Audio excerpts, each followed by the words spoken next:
So good afternoon, everybody. I'm Opeyemi, Kehinde, the head of digital content and the fact checker at the International Center for Investigative Reporting here in Abuja, Nigeria. So briefly, I'll be taking you through the introductory aspect of this workshop, while my colleague, Gbenga Adanikin, will take up the next session in this particular workshop.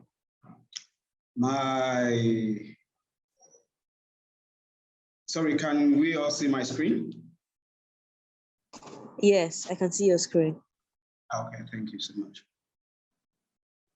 It is very important for us to understand why fact-checking is necessary in this particular age.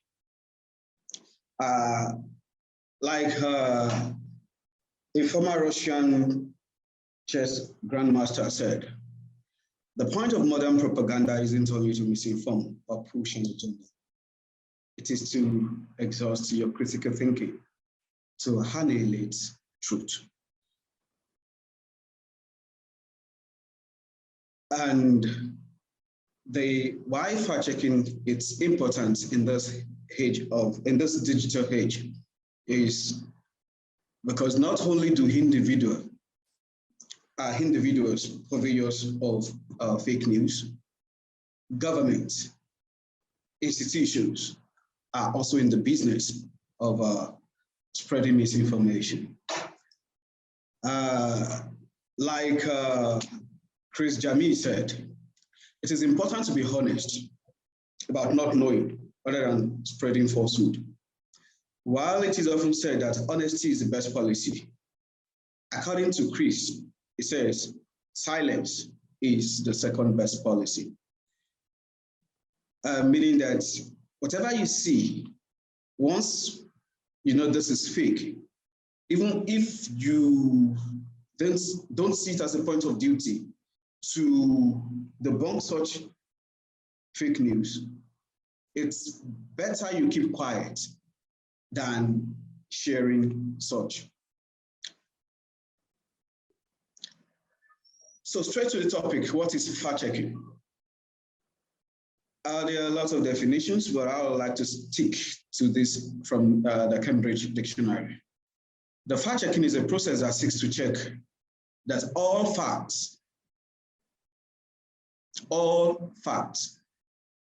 the facts in a piece of writing, a news article, a speech, a news story, etc., are correct and I had accurate. It is very important to note that you check all facts so that perhaps you won't misconstrue the meaning of the sentences in a particular article. So over the years, the scope has been widened to include not just text, not just stories, not just articles, not just verbal speeches, but also include images, voice notes, audio record tapes, videos, even animations, and so on and so forth. Not only do people spread fake news or misinformation unintentionally, in recent times, there are serious intentional attempts at propagating such fake news. And that is why fact-checking is essential for journalists and all serious-minded individuals across the globe. So it is very important that whatever you read or see or watch or view online, always ensure that you check very well and verify such information. So what can you fact check? These are divided into three categories. We have the misinformation, which are definitely false information,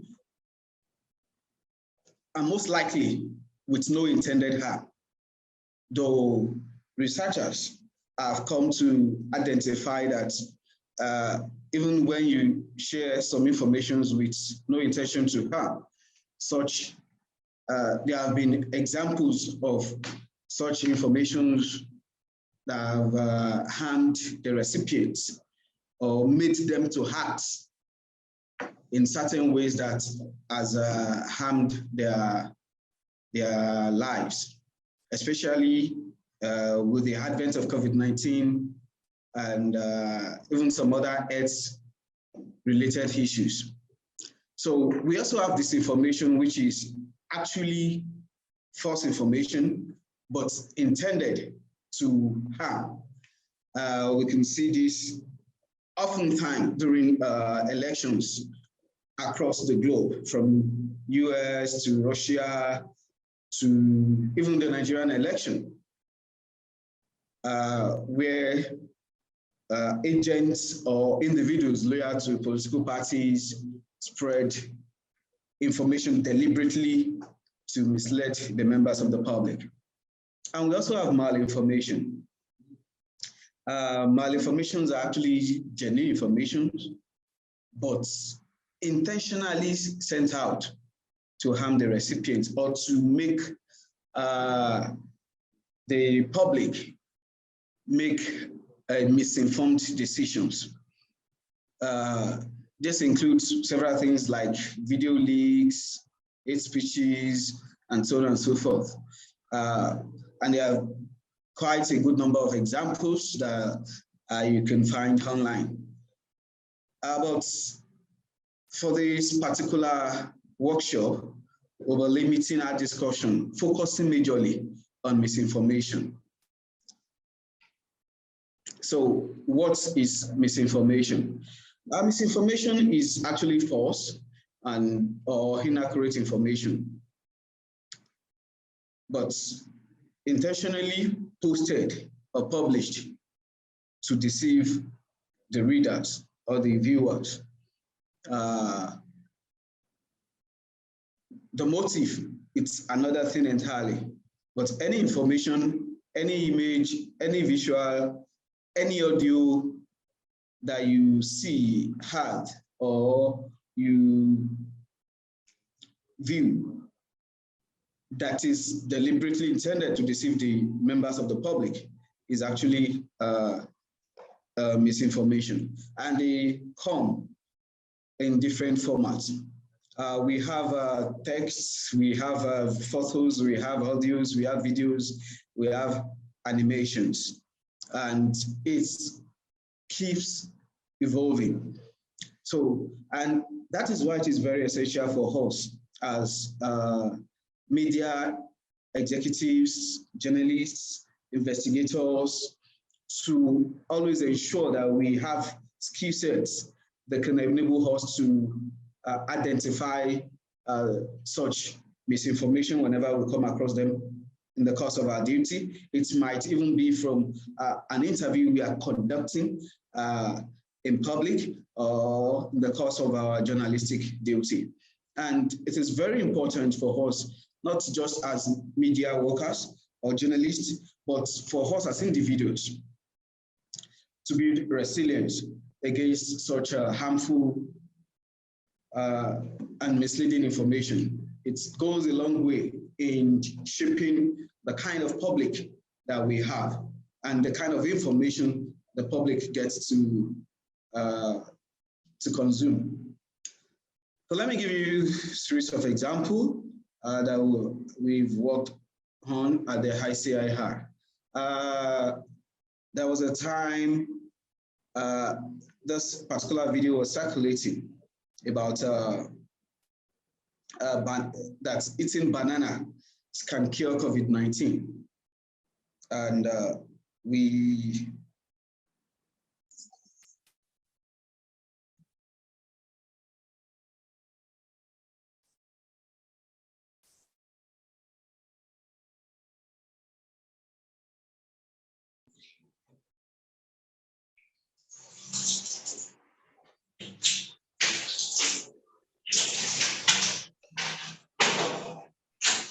So without wasting much of your time, the videos, it's actually a collage of 4 different videos on various scenes from various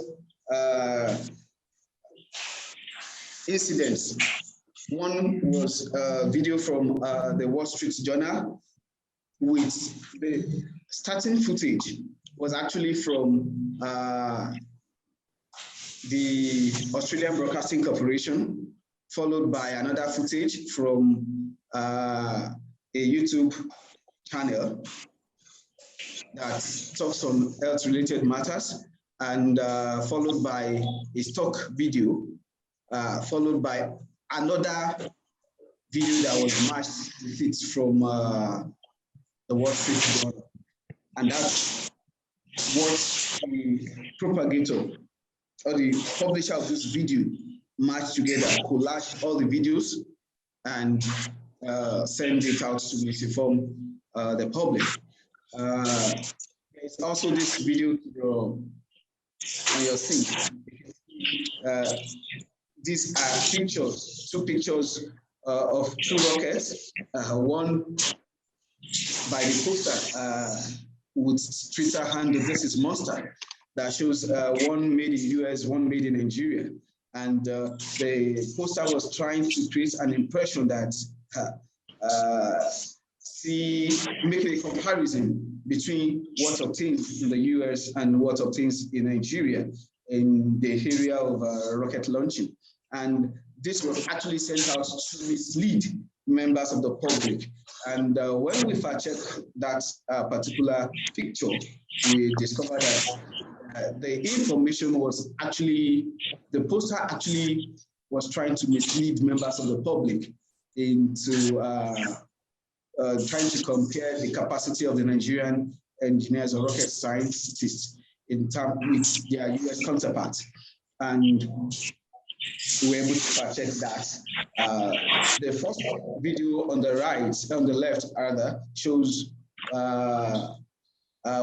we also debunked that, which we're able to find out from scientific journals, scientists, virologists, and nutritionists on the health benefit of banana, which does not include prevention of COVID-19.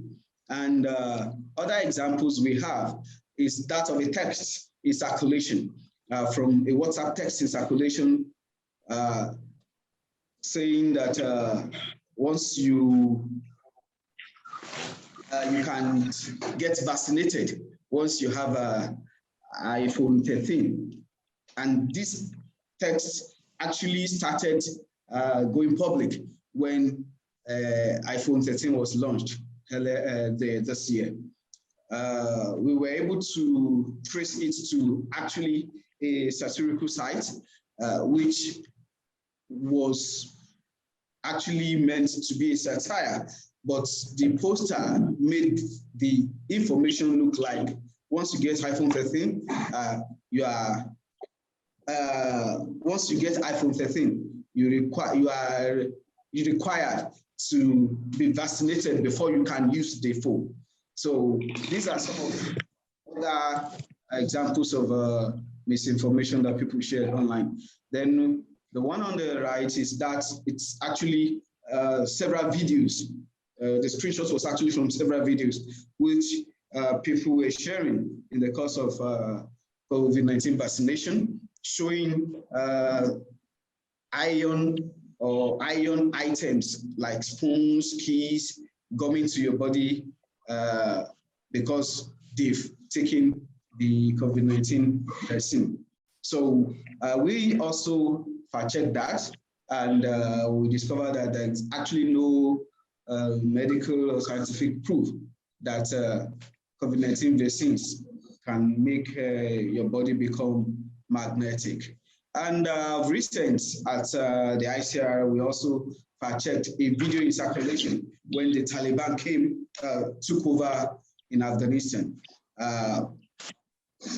The video went viral, showing people actually in what do you call it, leather, in plastic bags rather. And the poster include texts that these are actually Christians being murdered or maltreated in Afghanistan when the Taliban took over. So we fact-checked the video and the claim, and were able to discover that the scene in the video were actually from a protest held against the Colombian government in Medellin City and staged at Poblado Park. So these are just little samples of misinformations that people share across in text, in video, via WhatsApp, via Facebook, via Twitter, and so on and so forth. So how do you, as an individual now, how can you know this is actually meant to misinform the public? Number one, you need to confirm that wherever you saw that information is credible. You need to find out who is the publisher of this information, who posts this on the social media, who shared it first on WhatsApp, on Twitter, on other social media platforms. So confirming, ascertaining the publisher of that particular information can give you a red flag to know if actually that information is to be believable or not. You can also run a check on the website. If it's a web address, you can run a check. If it is a social media account, especially Twitter, you can also run a check. My colleague Gbenga Adanikin will take us through some of the tools that we can use to run those checks. And you can also check that the source or author of that particular information. How credible is a person who shared such information with you on the platform or on your network? Are they reliable? You can also Google their name to know how credible they are. You can also cross-check the sources cited in such reports. For instance, when we did a fact check on the banana video, we were able to find out from the scientist that was named in the video who actually debunked the video. The scientist was able to, I think the scientist spoke to AFP concerning that particular video. And other way to also know that this is actually meant, this image or story is actually meant to misinform, is to also check the date of first publication of such story or the date of publication of such a video or photo. You can do this by using some tools which my colleague will mention later, like Wayback Machine. You can use also Verifier or Invid to check the metadata of the image or the video to know when actually that image was taken. And also, you can also check if it's a website, you can check if the unified resource locator of that particular web address is secured. You can also verify the social media handle. You can see that on your screen. If you want to check that a website is secured, you can see the padlock sign on the address bar of your browser. You can check if it has a padlock, and you can also check if the URL has S, that is HTTPS. That S shows that the website in question is secured. Also, if it is a social media account like Twitter or Facebook, you can check by looking out for the verified blue badge on such accounts, just as you find on the national identity user here. Then other means for you to spot such information, misinformation, is you need to be doubtful. Whatever you see online, be doubtful. Don't believe that, okay, once it was published by, once you see maybe AFP logo or Reuters logo or BBC logo on such information, definitely it must be true. You must have bias for every information you come across online. Be skeptical about them. Check, and always check for you to be sure that what you are consuming, the information you are consuming, it's credible. Then you need to check the content for, are there spelling errors, are there grammatical blunders, because most times, most information, most misinformation, especially texts, are often sent out with a lot of spelling errors and bad grammars. So you need to be concerned about, oh, is this spelling, the spellings in this information, are they correct? Are they accurate? You need to watch out for them. Then you also need to take notes that if you see a screaming headline, don't just assume yes, because the headline screams at you, it must be true. You must be able to check, okay, why are they using such headline? Why is the caption? Why is this particular picture captioned this way? Just like the one I showed us earlier on the rocket launch. Why was it captioned made in US, made in Nigeria? What is the motive, the intent of the poster? So you need to be able to discern such, look out for such in the captions, in headlines, and especially the lead, if it is a story or an article.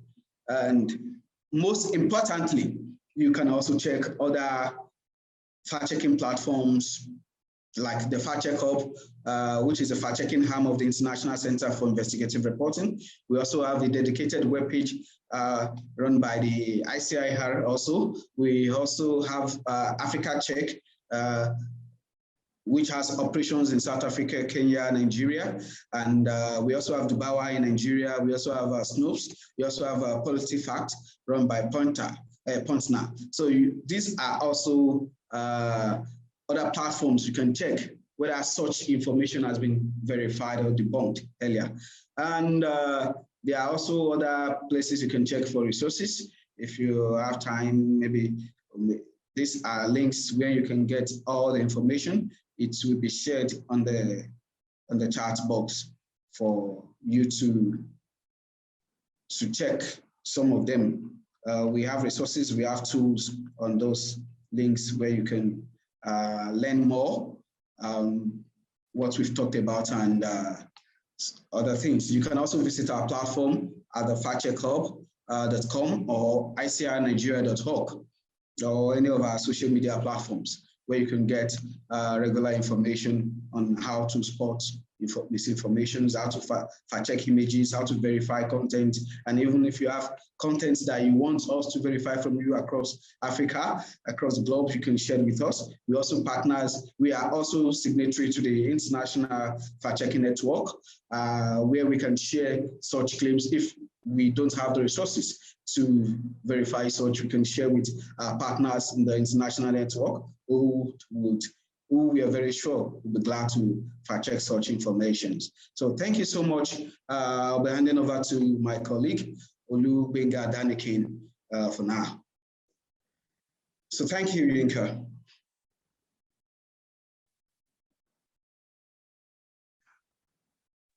Awesome, you're welcome, sir.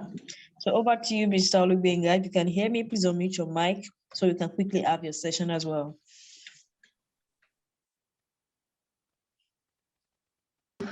Okay, thank you very much. Mr. Okwe, thanks for the insightful presentation. So I would say it's really an opportunity for us at the ICIR Fact Check Hub to be able to share our ideas, our skills, especially in the area of fact checking, image verification, open source intelligence, and other relevant tools. So I'm just going to be doing some practical work, so to say, more like putting faces or actualizing some of the narrations, content shared by the earlier presenter, Mr. Okwe. So let me quickly share my presentation without wasting much of our time. Okay, just a minute. I'm sharing my screen.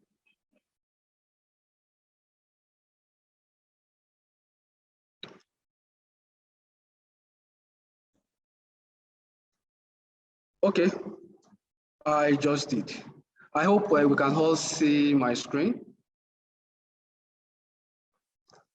Hello? Yes, it's just coming up. We can see your screen, sir. Okay, fine. So using OSINT, open source intelligence, to identify, debunk misinformation, because this is being delivered at the African Women in Media conference. So what is OSINT? A lot of us must have heard about the word OSINT. What does it mean? How is it applied in our daily works? How can it be used, so to say, to debunk misleading claims or misinformation or disinformation, whichever way. I'm glad that my colleague and even yesterday, during the infodemic and media session, of course, some of my colleagues spoke extensively on what misinformation is, what disinformation is, what infodemic is, and all that. So I wouldn't want to bore horse with that. So open source defined, it's a practice of collecting information, data from published sources or publicly available sources using the internet. It is also an intelligent method of collecting publicly available data, information for research, verification, or investigative purposes. For instance, if you are fact-checking a claim about the natural resources deposits in a particular country, take for instance Nigeria or Ghana, or talking about crude oil or gas, there are online sources, there are reliable sources on the internet which we can visit, and then we can use some of their data to either validate or debunk a claim. A good example is the Organization of Petroleum Exporting countries, OPEC, and then there are also other resources that could be make use of. So one important thing I also want us to look at from the perspective of OSINT.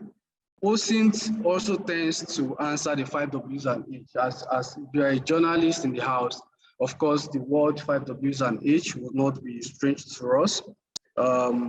It has to do with the what, when, where, when, and how, So yes, open source can help you to answer some of these questions, especially when you see a claim, and you feel that this is actually not true, or you feel you have a doubt. My colleague said something earlier, that there are times when you see a screaming headline on national newspapers or some of these prominent newspapers, so to say, they just slam it, and and you just wonder that, can this be true? Through the help of OSINT, you can subject such claims, to proper and in-depth verification. So let me just go straight to the next slide without wasting much of our time. So who are those who engage in open source investigation? Of course, security operatives, you have private investigators, you have law enforcement agencies, IT personnel, researchers and journalists, fact checkers. So yeah, investigative journalists too can make use of open source investigation, open source tools, to verify a claim or to find information wherever. So literally anyone can make use of OSINT, provided you have an understanding of the tools, and then it is being deployed for public good. So what are the examples of tools that can be used for open source investigation or to verify claims? Yes, we have the OXI. There's also Verifier, current location, vessel finder, photometer, jet photos. OXI, for instance, it's more like a data analysis tool. It's a network analysis tool that can be used to establish the originator or the main source of a claim or a misinformation on social media. With this tool, with the OXI tool, do a kind of pictorial representation, identifying the exact source or the originator of a claim, of a false claim. And then it shows you how the claim is being shared across the social media, how it's being retweeted and all of that. And even the followers. It also has a category where it enables you to validate if a particular social media handle that retweeted that claim is actually a machine, like a bot or human, So that is what OXI is used for. The Verifier is also an advanced tool that, of course, is used to verify videos. You can verify videos, you can verify videos, you can verify pictures, you can verify the metadata of those pictures, when the pictures was taken and all that. So the current location basically enables you to identify the particular location where you are just by visiting the website. Vessel Finder, from the name, it's a tool, it's a website, that enables fact checkers, investigators, journalists to get information regarding the source of a vessel. Take, for instance, we've had situations or stories of Western nations, transporting electronic wastes, to Africa, to Nigeria, and then some neighboring countries in the West African region. Of course, you see cases of computers that have been discarded, refrigerators, with gases that could contribute to climate change and all of that. So in that kind of situation, all you just need to do is to find out the IMO number of the vessel. You input it into the vessel finder, and then with that, you can track where the vessel originated from, who is the owner of the vessel, the destination of the vessel, and other relevant information regarding the vessel.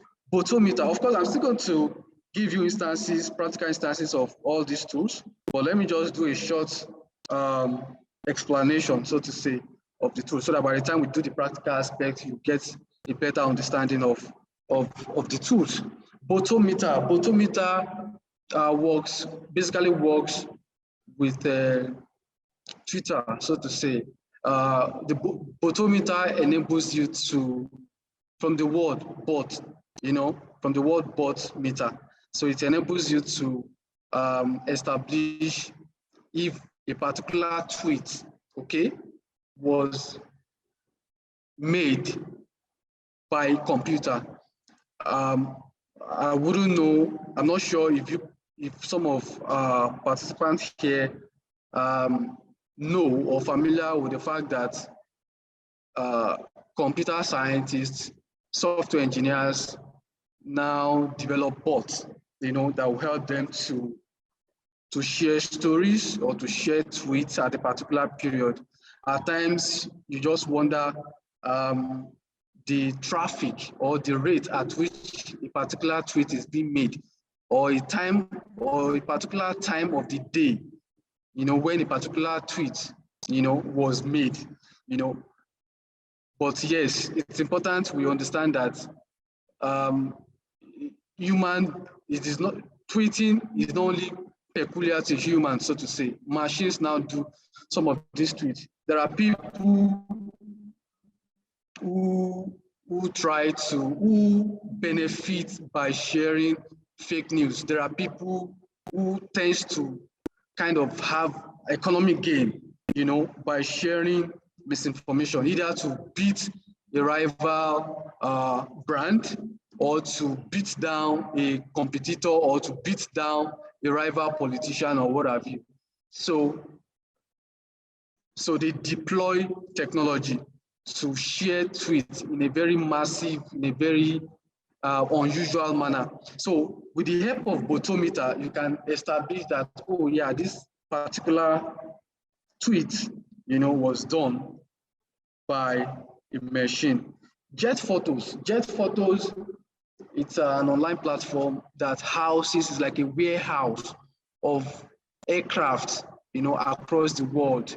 So with Jet Photos, you can get information about a particular aircraft, like how long the aircraft has been running, which firm actually bought the aircraft before it was sold to another firm, and all of that. Of course, we know that in this part of the world, West Africa, so to say, some of the airline operators don't usually buy new aircraft. Most of the time you see them purchasing aircraft that have been used by another airline in an European nation, or one developed part of the world, or the other. So with these Jet Photos, you can find out information about an aircraft. Marine traffic works also more like a vessel finder. It has a dashboard where it displays vessel, ship, and then boat, and all of that. So with that, you can track a particular ship or boat, or vessel, on the high sea. And of course, you know that you can't do this without support of the IMO. Now, ship spotting also do a similar work. Crowdtango, it's one brilliant initiative designed by Meta, what we used to know as Facebook. It's a tool they use to help harvest information, do a kind of social media mapping, but fact checkers could make use of it to identify blogs, websites, that are notorious for sharing fake news. So you get their website, and then you house it. You're a Facebook user, you can just go now to your browser, just type crowdtango.com, and then try to register, so that by the time I get there, we can probably practicalize one or two steps. So with that, you would have several lists of websites that are notorious for sharing fake news. You can also capture Facebook accounts of politicians or private individuals or social media influencers that mostly share fake news. So once you do that, all you just have to do is to visit Crowdtango and then click on their account or that particular or a particular website which you have archived in Crowdtango, and then you see a lot of claims. So from there, you can establish a particular claim that is gaining so much traffic, because it's not always wise for us to say, oh, we want to fact check a claim, and then you just proceed, just move ahead to fact check a claim that is unpopular, that is not really viral, that has only been seen by few number of persons, you know. So, but with Crowdtango, you can establish that, oh, this claim has been shared by 5,000 persons, has been shared by 25,000 persons, and then, oh yeah, that means a lot of persons must have been misled or misinformed due to that claim, you know. So, of course, that will give you a justification or the rationale, so to say, to fact check such claim through Crowdtango. Yandex image reverse tool. Yandex image reverse tool is one of the popular image verification tool, of course, which is being used to verify pictures, ascertain when a picture first appeared on the internet, or who first used it, who first posted it, and all that. So it provided the date. So there are situations where you see even credible national media organizations, you know, using a particular picture to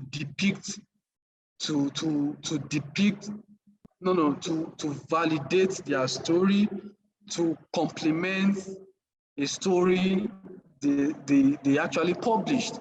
You know, let me just give you a very quick instance.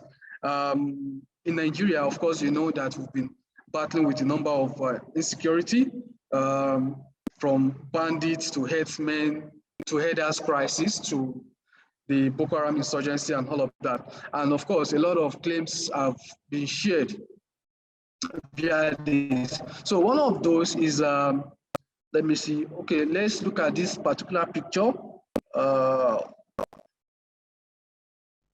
Okay, can we all see this photograph? Hello? Hello? No, we can't see it yet. Okay, let me just hold on for a few minutes, or a few seconds. Can we see the picture now? No, we can't see it. You have to share that particular screen. Of course, my screen is shared already. But you only shared this particular presentation. So you have to stop this screen, then click share again to open that particular. Okay, let me try that. Okay, fine. Yeah, you're right. Okay, so can we see this photograph? Yes, we can see that now. I can only hear your voice. No other person is responding. Hello? Okay, if you can see it, kindly just respond, say yes on the chat box.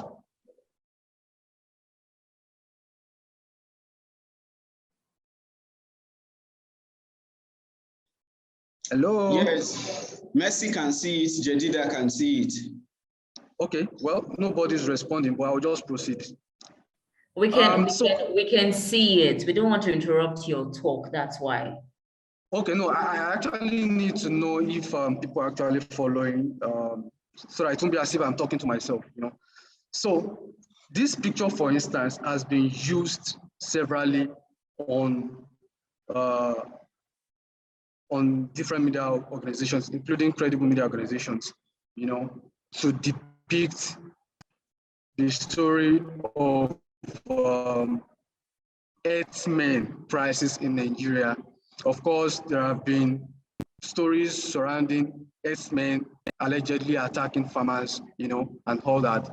But the fact is, this picture did not originate in Nigeria, but newspapers that have existed for decades in Nigeria, for over 20 years, 30 years, have actually used this particular picture on their national daily front page, so to say, to complement their story. And that is actually misinformation, because it is not being done deliberately. You know, they didn't really know that the picture did not originate in Nigeria. You know, so that is one of the examples I would like to share. And of course, this will also be one of the examples I will be citing, that will be using as a practical, so to say. So let me quickly go back to my presentation. So I was talking about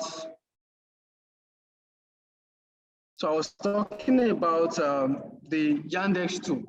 So the Yandex tool, aside from the Yandex tool, we also have the archive.is. Archive.is, it's basically used to archive website, you know, a claim. Of course, we've had situations where a politician just made a claim, and then when he realized that he had goofed, he quickly ran back to delete, you know, the claim.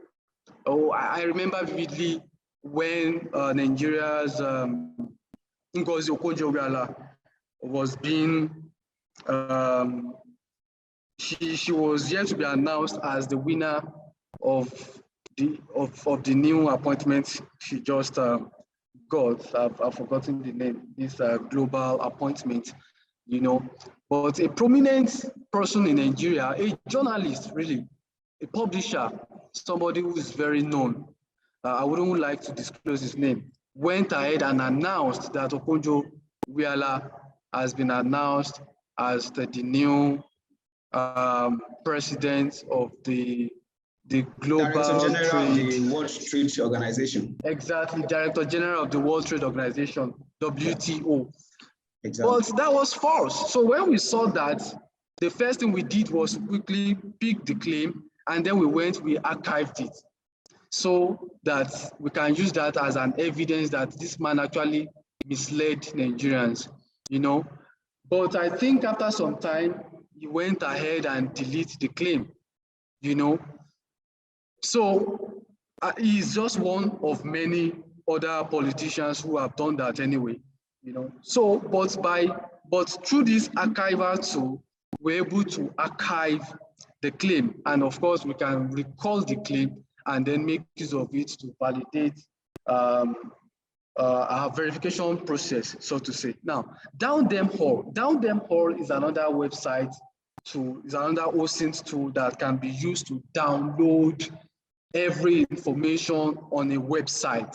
You know, if, take for instance, you visited a government website and then you saw some interesting information there, data, you know, that can even incriminate the government in power, so to say, that you can use to do interesting investigation against the government in power.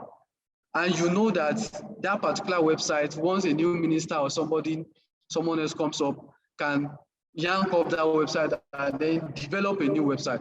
What you can do is use this Down Them Hall to download the entire website. So it will download all the information on the website, download it on your on your computer. So at any time, any moment, you can have access to all the information. Is that information about trade, or is it information about the number of convictions that have been made, or is it information about a former minister or a current minister who was once jailed, or you know, stuff like that.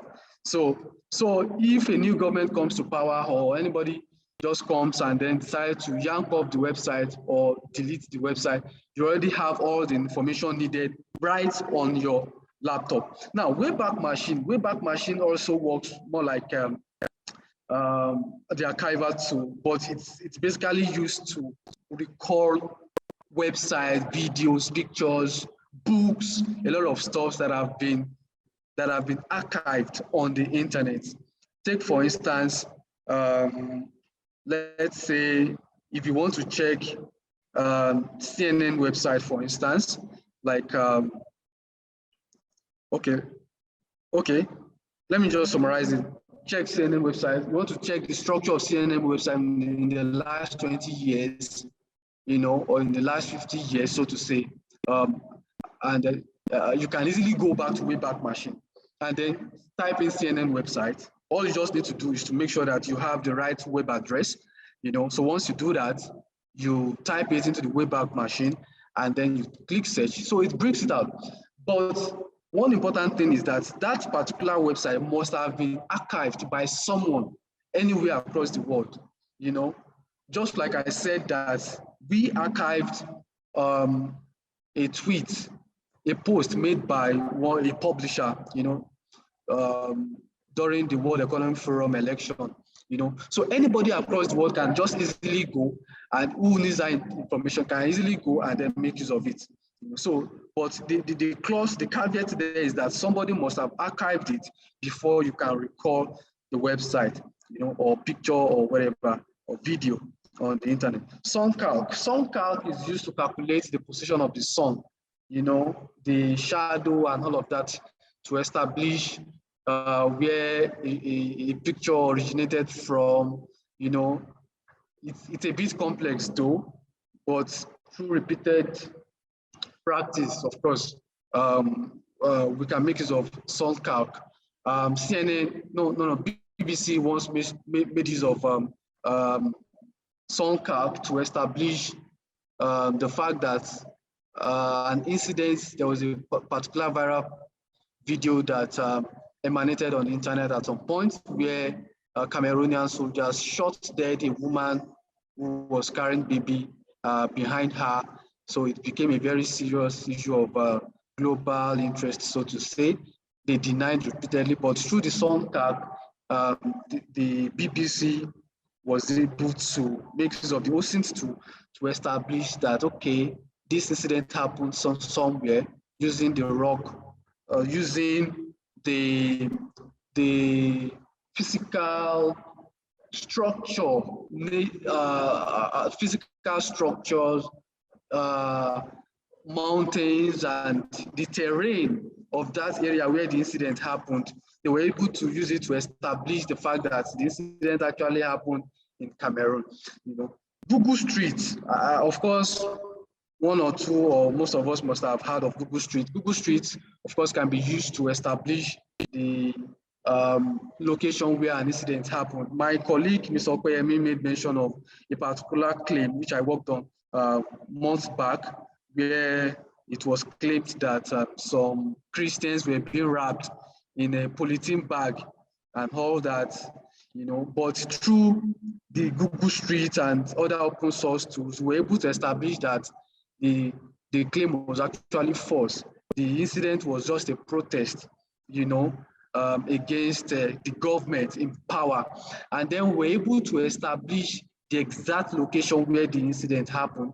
We're able to establish, take a pictorial, a photograph of the park where the protest, you know, actually took place, you know. So that is what Google Street can be used for. Google Advanced Search. Google Advanced Search is different from the normal Google search. Google Advanced Search could be used to, of course, look out for, streamline your search, you know, streamline your search, narrow down your search to dates, to months, to years, you know, to, it basically narrows your search using some parameters. Now, Snap Map, it's another OSINT tool that works just like some of the Google image verification tools, Google Earth tools, Google photo tools, and all that. Then YouTube GeoSearch tool. It's also used to search for locations using photos, using videos. You just have to type in the web browser or the address into the tool, and then it brings out the location and then the date a particular YouTube post was made. Then local and international research bodies. I made mention of OPEC the other time. Of course, it's a reliable source where we could get information Another tool that can be used is the United Nations Comtrade. United Nations Comtrade houses data of trade between 2 nations, 3 nations. It enables you to understand the volume of trade, between one nation and the other. It enables you to take, for instance, there was a story I did regarding Ghana, these trade crises that have been going on between Ghanaian traders and Nigerian traders resident in Ghana, So of course, a lot of stories have been told and all that, but through the Comtrade at the ICRL, we were able to establish the volume of trade in Ghana compared to Nigeria. Simply means that Nigerians actually do more trading in Ghana than Ghanaians do in Nigeria. So the volume of trade from Nigeria largely is contributing to the Ghanaian economy, so to say. But that is not an assumption from my end. It is not an assumption from, but let's just imagine that a claim was made around that. So through the United Nations Comtrade, which is a globally recognized data source, credible data source, you can validate that claim and then proceed further. And of course, every members of the public can just go to the same source and check out the claim you've made, and still find the same information. So of course, I also mentioned WHO, the World Bank, the OEC, OPEC, and a lot of others. So let me just, that is just few of some of the tools that can be used, OSINT tools that can be used to validate claims or debunk claims or stop misinformation, or reduce misinformation, so to say. So Crowdtango, this is the Crowdtango I spoke about. Let me just go straight to the browser and come in.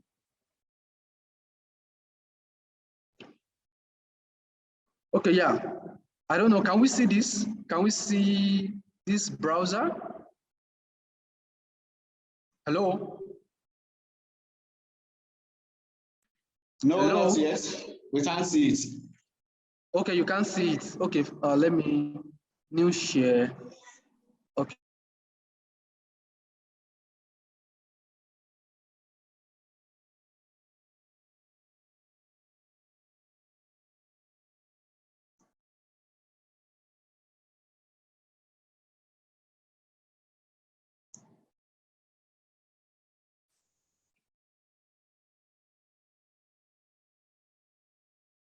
Hello, Gbenga.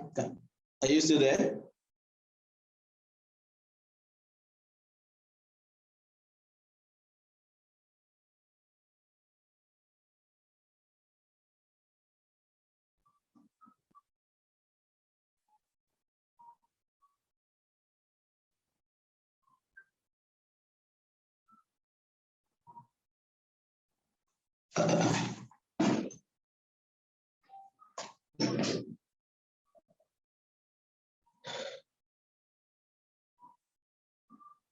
Seems Gbenga is having network issue. Okay, you're back.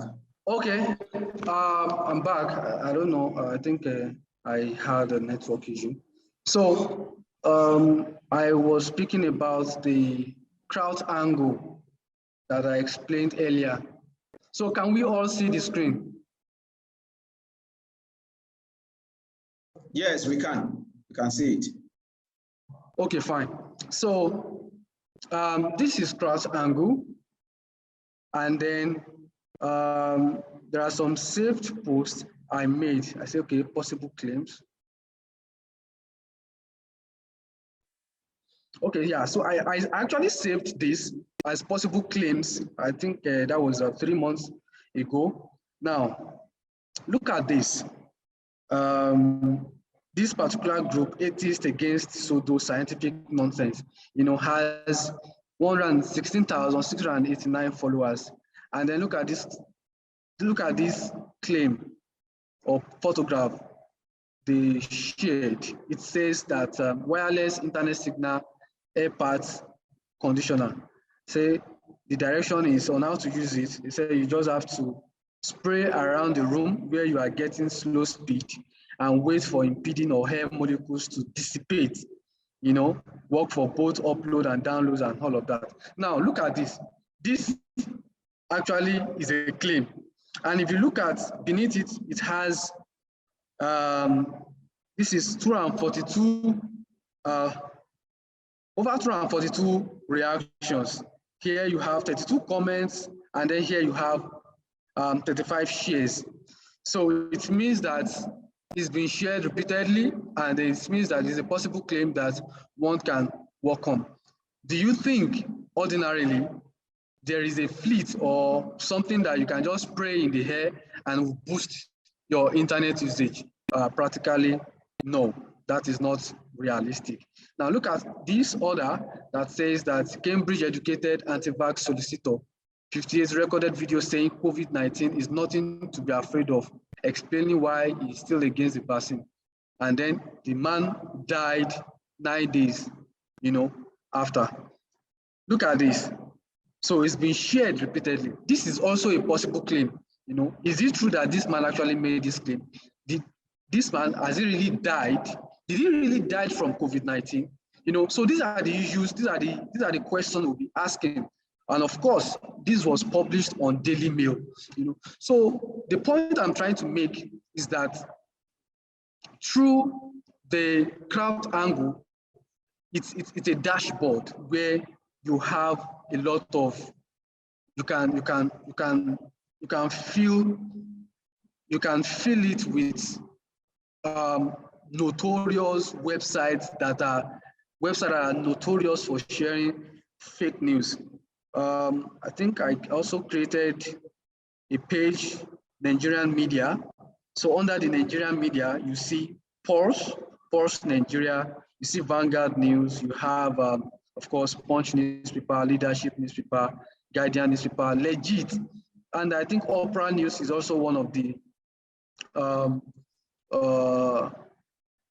newspaper firms, so to say, that oftentimes share misleading information.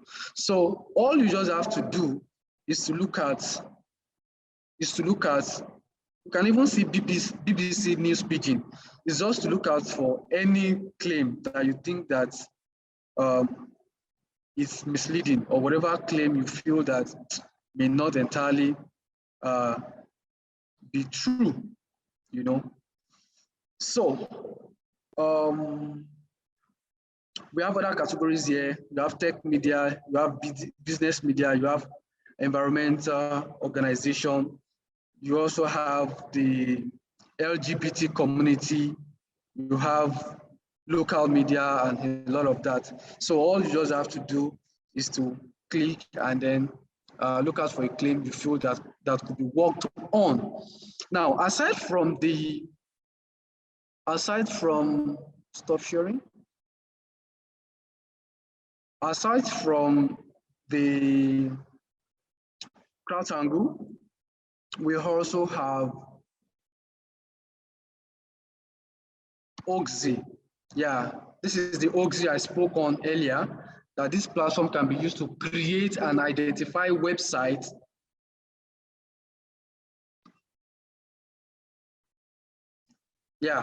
that it's an hosting tool that visualizes the spread of misinformation. It helps to track the spread of fake news shared via Twitter or blogs. The graph below shows how many times a claim, article, tweet, a claim or article was tweeted over time, as well as retweets, quotes, replies, among others. So here it is. If you look at this critically, you see, if you look at my mouse here, you see this spot. This spot simply shows that this there's a particular claim that originated, there's a particular claim about garlic, onion being capable of curing COVID-19. You know, this happens to be one of the claims that was shared during the pandemic. You know, if you look at it critically, you see this red spot happens to be the source of the claim. Now, so from this source, all these other ones you see, all these spots in different colors are other social media accounts that retweeted the claim from the main source. And if you look towards your right, my right here, where my mouse is, you also see some other users who also tweeted, you know, the claim. So that is what Oxy is used for. It is very interactive. Let me see. It is very interactive. Excuse me. So if I have more time, I will still go further, but I will still explain in detail, because if you look at the right, you see both like. It means that 191 Twitter accounts that retweeted this particular claim was, it's actually a bot, okay? 191 from this entire Twitter accounts that retweeted the claim. Then 132 are humans. 134 are more of humans, you know. So this tool was able to give us a breakdown and analysis of who shared what, okay? Who retweeted what, and possibly what is the traffic like, you know. But don't let us go too detailed into that, because we still have other claims to other things to work on. So I was talking about these tools that could be used to also verify images, videos, and all of that. I made mention of Yandex. I also, okay, I didn't mention Google reverse image. Of course, a lot of us, to some extent, I want to believe some of us are familiar with the Google reverse image tool, then the TinEye, then Bing. Now, the essence of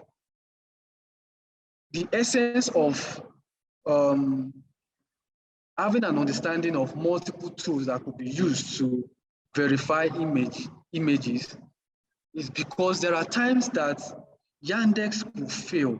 Yandex will tell you, oh, no, this image could not be found, okay? But if you deploy TinEye, TinEye will give you a result, okay? But there are times that Yandex will not produce any result, TinEye will not produce any result, Bing will not produce any result, or Google reverse image will give you a result. Let's quickly use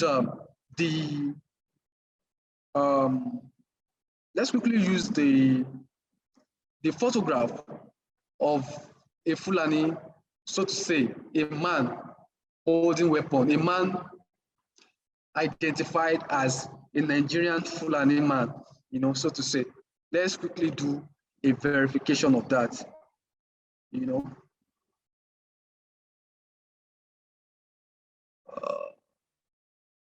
Okay, somebody is saying we are not seeing the correct slide.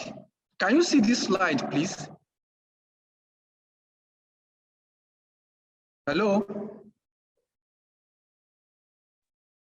Hello? Yes, the only side I could see is the one written Hoxie. It's been there for a while now. I'm sorry, you are not audible enough. I can't hear you clearly.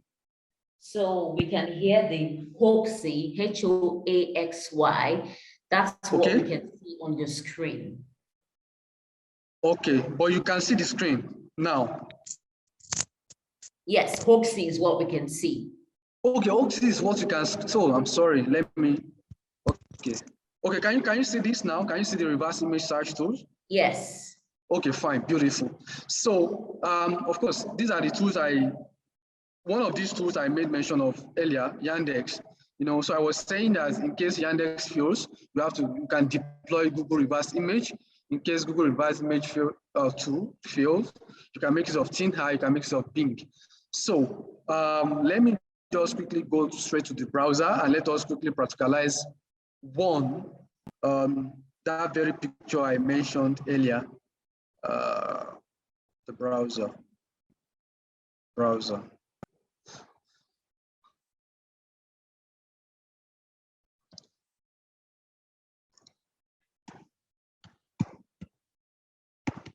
Now, Yandex.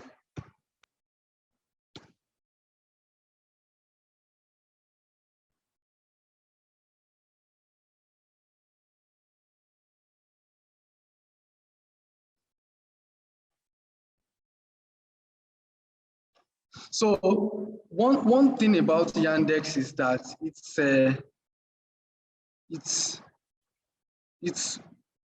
it's not in English, okay?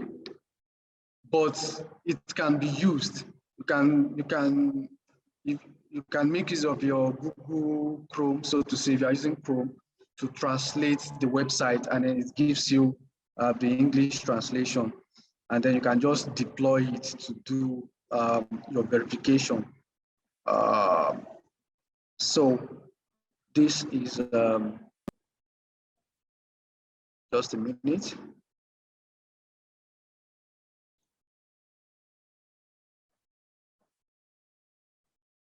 Just a minute, please. So I created a folder. Okay, fine. Okay, yeah, this is it. So all you just have to do is to upload the picture, and then I hope you can see the screen. Hello? Yes, we Hello? can see the screen. Okay, fine. Okay, fine. So looking at the screen, if you scroll down, just by my right hand side, you see this very picture, okay? You see this very picture, different and other related pictures, so to say, and then if you now look down towards my left hand side, you will see that same picture appearing in different platforms, okay, different dates, and then posted by different individuals, okay? So it is now for you to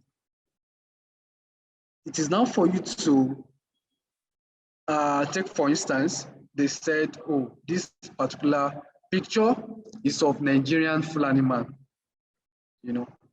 and that it was taken last year. Okay, now look at this. Somebody is saying that who are the terrorist headsmen? This is through Nigerian blog, and then you can find, yeah, this very picture used. But when I did the verification, I was able to trace this very picture to Sudan. So, and aside, I was able to establish the tribe. The tribe is not Nigerian Fulani tribe, okay? And that is after verifying, that is after subjecting this particular picture to multiple verification. Now, aside from Yandex, let's just quickly check Google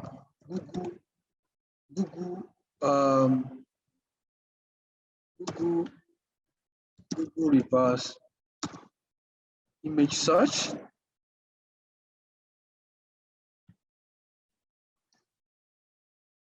So what do you do? Once you open the website, you click on the camera icon. You either copy the link and then paste it in the URL, and then you click search by image, or you just click upload an image. Go to the browser and then select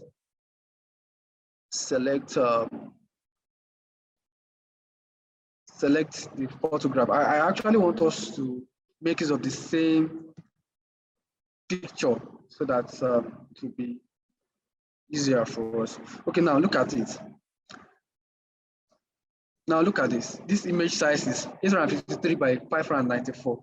You also have this. So if you scroll downward, you see that this particular picture was used by businessinsider.com on 12 August 2020. So if you scroll down further, you will see that, okay, if you go to the next page, you see it that it was also used on alami.com. It was also used on independent.ie. You know, it has been used by different platforms. And our search gave us 10 pages, multiple results. So it is just for us, okay, look at this. You have sarareporters.com also made use of this, particular picture. That was 29 September this year. TheEconomist.com also makes use of this same picture. But so it simply tells you that this picture, contrary to the claim that this man is a Nigerian Fulani man, this man, based on our findings here, is just that it will take us so much time to establish the exact source. But because I've done it before, I can tell you that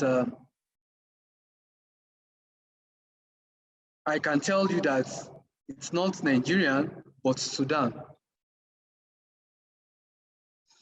So aside from this, we can also make use of other tools such as TinHigh.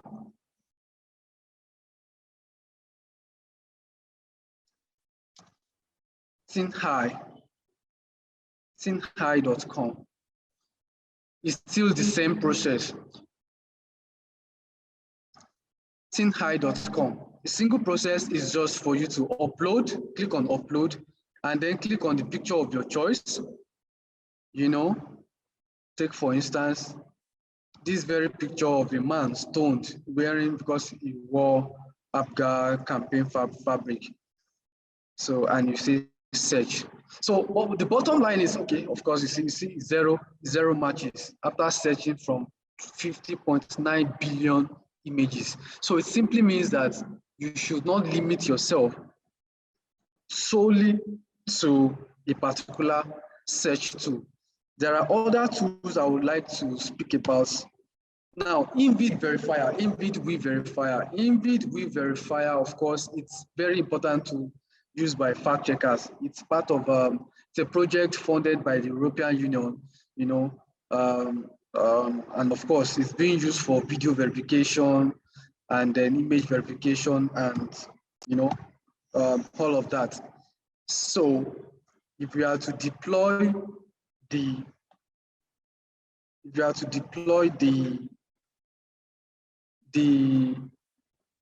InVid Verifier, it has an extension. So all you just have to do is to install the extension on your browser. And once you install it on your browser, you have multiple tools here. Is it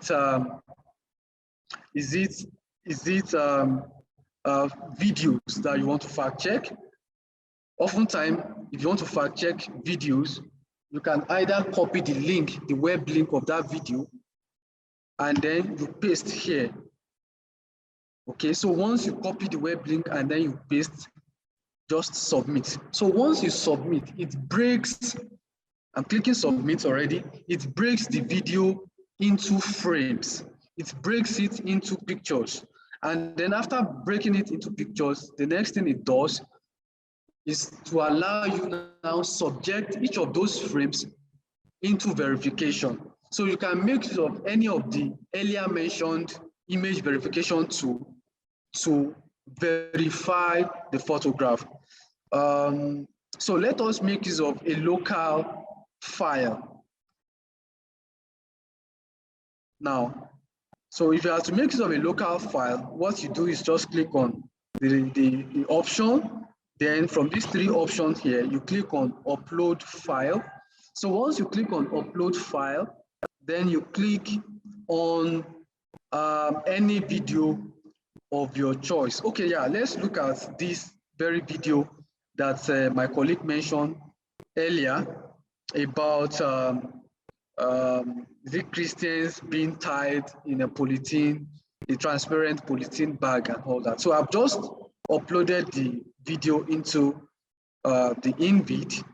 So after uploading, you click submit. So you wait and allow the video to be uploaded. So as soon as it's done uploading, it breaks the next action you see.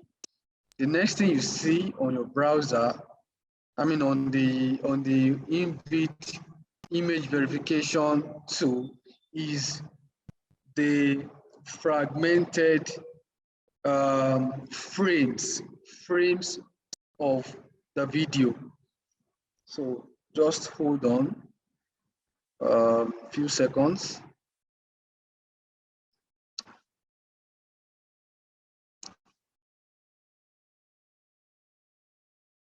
Few seconds.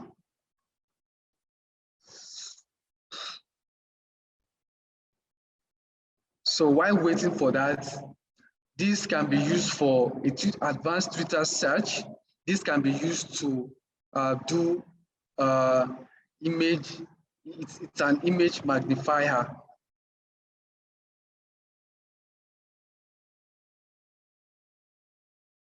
Can you see this? If you want to check, this is the normal image. Then you can use your image magnifier to have a clearer look. Look at this site, Sapongeri Market Police Station, and that's because I brought the magnifier close. So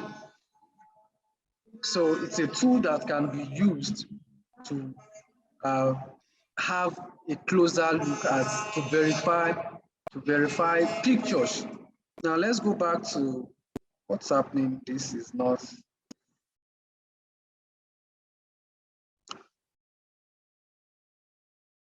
Okay, so while we wait for the picture to be broken into frames, I'm still very much interested in this anyway, because it's a practical example. Okay, so while we wait for that, let's quickly look at other tools. Yeah, so this is metadata. The metadata is used to check information regarding a picture or a video. All you need to do also is to either copy the web link, www. It could be a Facebook post or something, or it could be a picture already downloaded on your laptop or your device, and then you submit.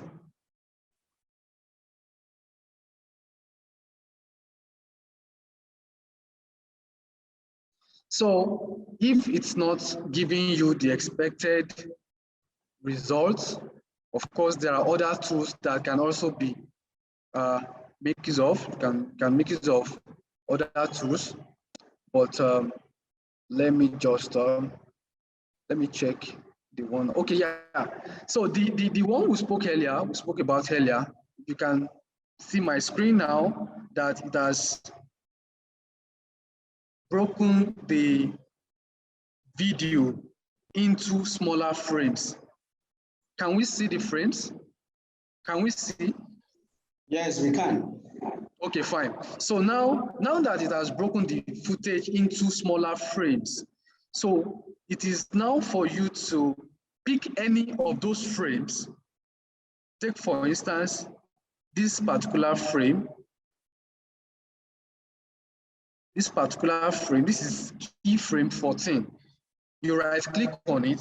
So once you right click on it, you can either make use of one tool. Take, for instance, the thin high image verifier. Or if you feel you want to make use of multiple tools, just come down to the next item that says fake news debunker by invid verifier. And then you make use of, just click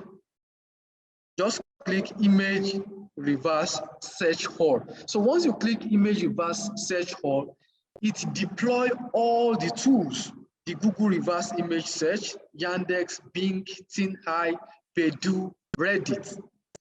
So I'm clicking that right away. So now all those multiple tools we mentioned are working simultaneously to verify that particular picture we selected. So let's start from, okay, yeah, look at,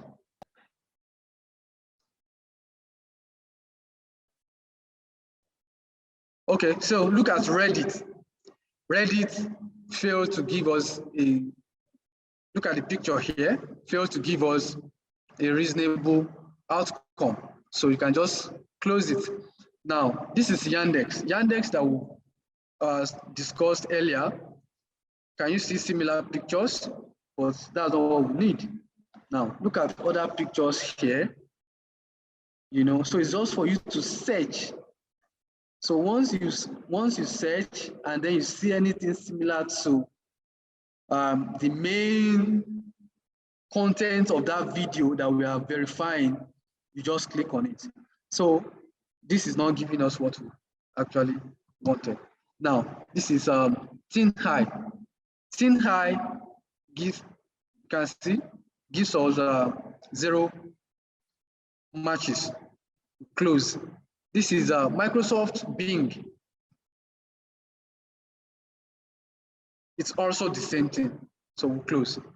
This is Baidu. The same thing. Now look at Google search. Can you now see that from all those 6 tools or 7 tools that we deployed, it is only Google reverse image that actually gave us something meaningful. Now, if you look at the similar images, you see that it gave us different pictures of this particular picture, which has been fact-checked. You know, an instance is this. You see, Colombian protests shared as Taliban suffocating in Afghan Christian in nylon bags. This is India Today. It has been fact-checked by different, you know, organizations, you know, media organizations. Meanwhile, when we did this fact-check, we saw that it was being shared via WhatsApp. So we downloaded it and then we subjected it to this same process I just took you through, you know. So if you look at the results here, you see that Samaritan Pulse helping desperate Afghans, Colombian protests. So if you will see substantial results that actually tells you that, oh, this particular claim is actually false, misleading, and it had nothing to do with Nigeria, so to say. And of course, this claim has been fact-checked in Nigeria, fact-checked in India, fact-checked by the Africa Check in South Africa, and then some other fact-checking organizations. So let me just quickly go back to my presentation, because we still have. So this is, we've spoken about the Verifier. Of course, you can click on the link and then read more on how to make use of the invid verifier. Now, this is the archival tool. I spoke about the archival tool earlier. It is an internet archiving tool used to store web page content and then status of the website. Oftentimes, one could use it to establish the name, contact of persons who are no longer publicly available. You know, of course, there are times where I normally make use of this example. The Nigerian police, for instance, do have a website. Okay, now in this website, you have names of police spokespersons across the state. I also want to believe that, of course, the Ghanaian Police Authority also, you know, also has a website where you could get information about their activities. But let's quickly try that of the Ghanaian police, so that all of our examples will not just be limited to Nigeria. Ghana police website. Ghanaian police website. Okay. Now this is a Ghana police website. Can we all see this, please? Hello? Yes. Okay, fine, thank you. So let's go to the archive.is. Okay, no, this is archive. Okay, the archive.is, I told you that it is used to archive websites. So now, this is the current website of the Ghana Police Service. You know, as an individual, I can decide to copy the web link. I can decide to save this website, okay, into the archive, the archival tool. You know, all you just need to do is to visit archive.is, and then you have, and then you just paste in your URL. URL simply means the web link. So once you paste it in this column, you click save. So once you click save, you hold on and you allow the archiver to archive the Nigerian police website. Now, why are we doing this? Take for instance,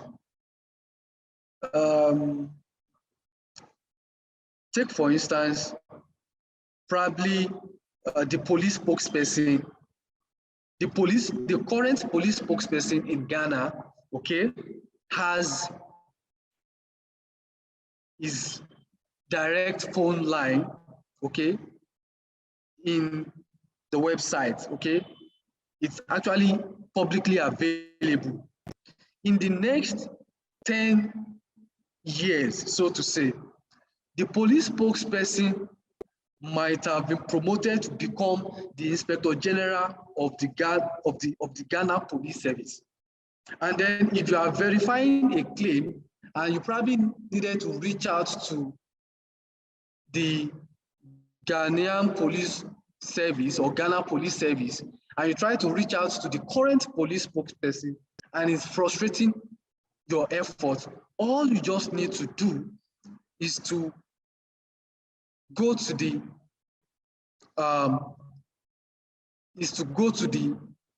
archival tool, okay, which I also call the Wayback Machine, you know, the Wayback Machine. So with the Wayback Machine, which is another tool, all you just need to do is to copy the website of the Ghana Police Service and place it in the Wayback Machine. And once you place it in the Wayback Machine, it loads the website. Now, this page you are currently seeing is the archived page. The page we just archived just a few seconds ago. Now, this page will continue to be on in the archive, okay, in this particular website. So anybody across the world can easily go back to this particular page in the next 5 years, in the next 10 years, even if the official website of the Ghana Police Service has been redesigned or some information taken out from the website, that cannot stop you from accessing the needed information. So all you just need to do is to get the right web address and then go back to the tool and then paste. So once you paste, you click on search archived website and click go. So by the time you click go, you hold on for the website to load out the next page. Now, if you can see this page clearly, that's on the Wayback Machine, you realize that based on the information on this website, it says between January 25, 2018 to October 22, 2021, that particular website has been saved 167 times. Now, if you look at this timeline from 2018, it means that the Ghana Police Service website was being saved from 2018, 2019, 2020, and 2021. So if you want to check, for instance, the structure or what information the Ghana Police Service contained as of 2018, all you just need to do is to click on the year 2018. So it brings out a calendar-like, yeah, of course, a calendar-like information. So on the calendar, on each of these months, January, February, March, up to December, you will see some, of course, you can see some dates. So each of those dates that you see circled are the dates that the particular website was archived. So all you just need to do is to click on the link. Take, for instance, as of January 2018, what appearance was the Nigerian Police Force website? What was it like? So I've just clicked on it. Let's check the page and see how it looks like. Not minding the current page I just archived, which anybody across the world can still, make use of in the next 2, 3, 4, 5 years to come. It's still loading.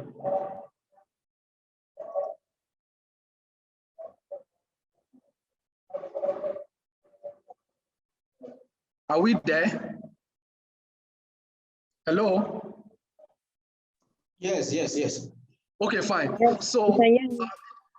okay, a very quick one. So now, if you look at the Ghana Police Service, the website, as of 2018, January 25, you see that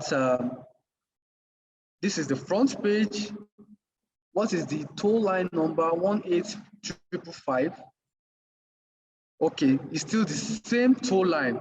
18555 was the toll line as of 2018, and then 18555 is still the same toll line as of 2021 December. But if you look at the front page, if I can use that word, you realize that this front page and all of this information that you have here, okay, fallen heroes and all of that, I hope you can see this. Yes, we can. Okay, fine. So all of this information, on this website as of 2018, okay, cannot be found here. This is the current website of the Ghana Police Service. You can see that it has a new structure and probably new information or more information. So what the archival tool does is it allows you to archive websites, government website, or whatever important website you feel could be archived due to the important information on it. You just go ahead and then you do that. Then you can just go back using the archival tool to get it back. Aside from the archival tool, let me quickly go to, there are other important things I still want to share in my presentation. Yeah, I spoke about the Wayback Machine. Of course, I've practicalized that. Yeah, tracking of goods and ships. These are tools that can be used to track goods, ships, probably entering into the country, from one country to another. One of those tools is Panjiva. Take for instance, if you want to know the amount or the volume of iron rod or something being imported into Ghana or Cameroon or other West African country, all you just need to visit Panjiva, and then once you visit Panjiva, you provide the information in there, and then you provide the name of the organization.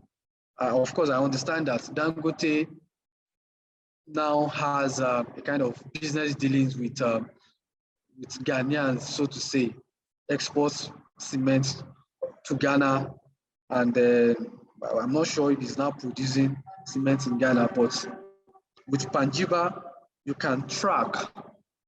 Let me go back to our browser. Okay, I'm trying to be as fast as possible because I still have some other Panjiva. So Panjiva.com, of course, is not really a free service. It's kind of limited. You have to subscribe before you can make use of the service. It's limited, so to say. So here we are.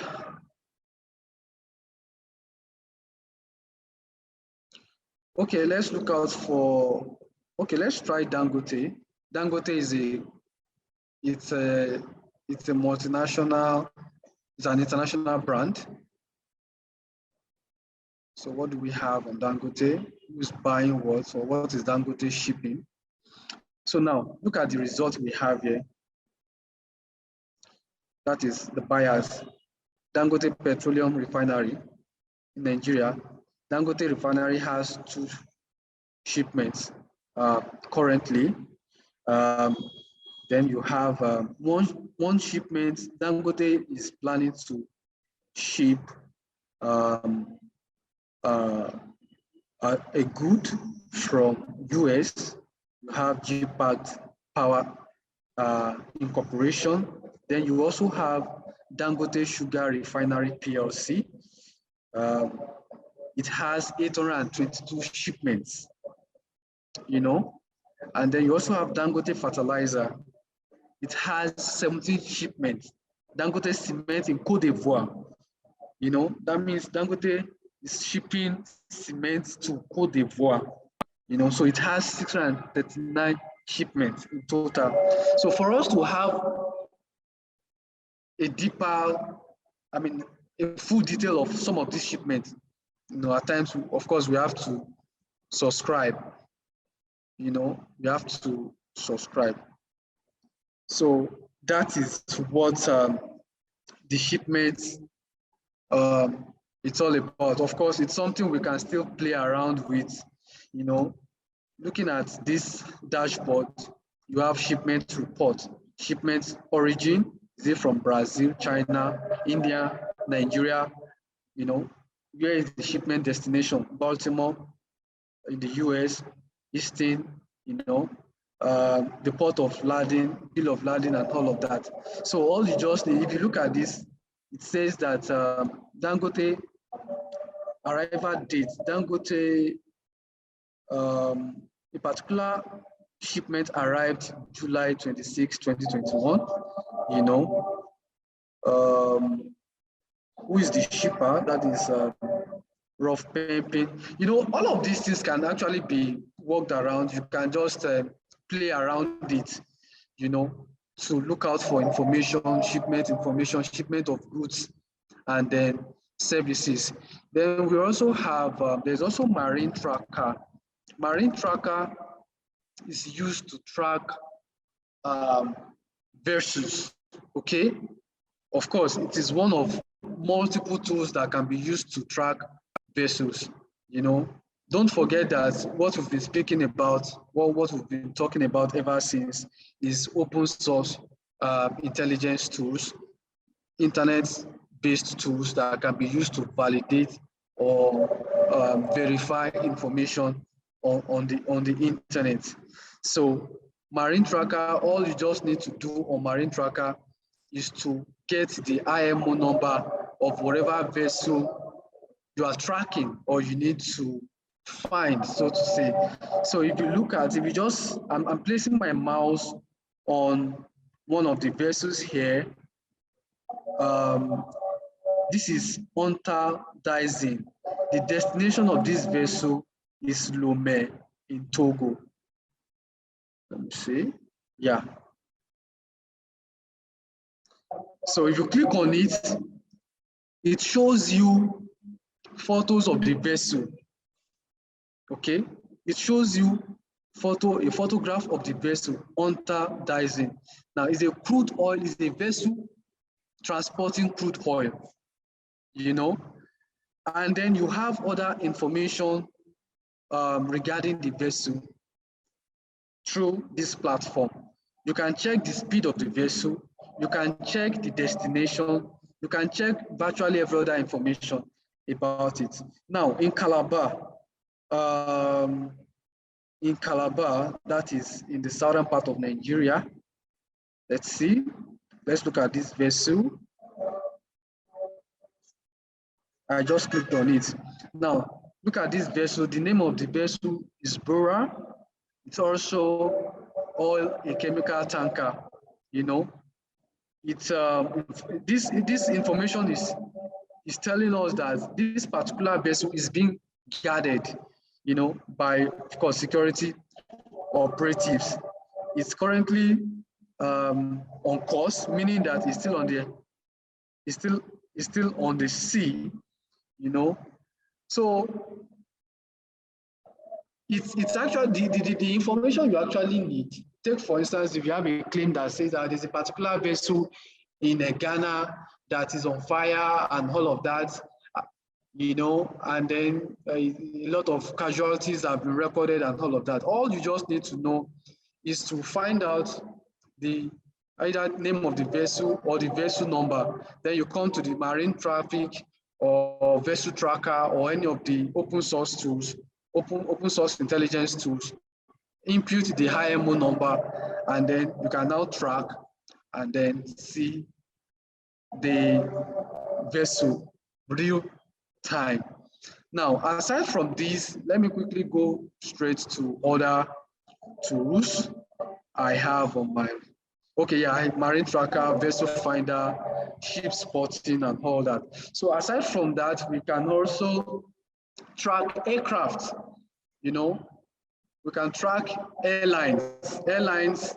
You can find out information about when an airline, a particular airline was a particular aircraft, okay, was purchased, the age of the aircraft, okay, how long has it been existing, what countries have the aircraft, you know, traveled to, visited over time. You know, these are things that these tools. Okay, I can see I have just 8 more minutes. Okay, fine. Let me just round up. So these tools can be used to track aircraft. Let me quickly give you an instance. Let me give you an example. Okay, yeah.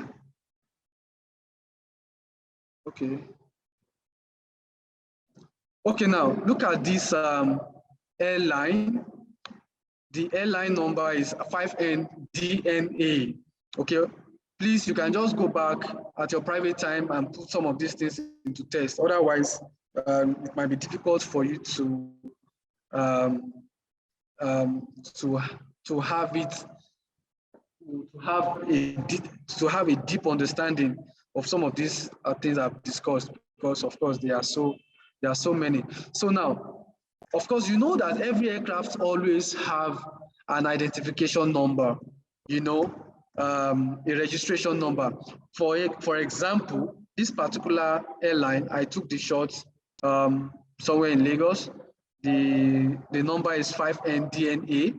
So I wanted to find out how old the airline is, and then how long it's been existing and all that. Since how long was it manufactured, so to say. So I just provided the number. I placed it in jet photos, and then it gave me the age of the airline. The airline was manufactured on 30th August 1997. So it means that this particular airline, you know, has been working, or has been used since 24 years ago, you know. So you have other information. I don't know, can we see this page? Hello? We can. Okay, fine. So, and it's being operated by Dana Air, Nigerian airline. Now, aside from jet photos, you can also use flight tracker, flight radar. So I'm just going to type the flight information here, the airline registration number right here, and then just search Dana Air. So immediately, the most important thing is just for you to get the number on the aircraft, visually written, inscribed on the by the tail of every aircraft. It may not necessarily be a Nigerian airline, any airline across the world. Just get the number, input it here, just and then search. So it provides information about the airline. Of course, this different tool is also linking us to the fact that this particular number or this aircraft is owned by Dana Air. You can see the type code. You can see the type of aircraft. It's a Boeing airline 737-3HE and all that. And if you look at it very well, you can also get the flight information. You know, this is 5th December 2021. The airline is currently flying from Lagos to Port Harcourt. Okay, no, it's scheduled to fly from Lagos to Port Harcourt by 7 o'clock. You know, it's on 2nd December. It's also flew from Lagos to Abuja, you know, so you can get some of those information. Now, if you look at the serial number and then the age, so it's under lock, which means that you might need to subscribe to this service. If you check it properly by the right-hand side where my mouse is, you see try free service for 7 days. So which means that you have to subscribe to get detailed information, you know, but at least you can still make use of it for preliminary findings to find out information regarding an airline or a particular claim. I remember there was a year, was it 2 years ago or so, I did a particular fact check regarding a particular aircraft in Nigeria that allegedly that was actually operating when there was lockdown.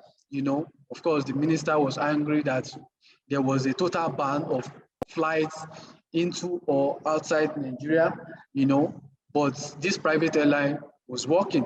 So the claim was that it was owned by a Nigerian and all of that. But of course, we're able to fact check the claim, even though there were little issues.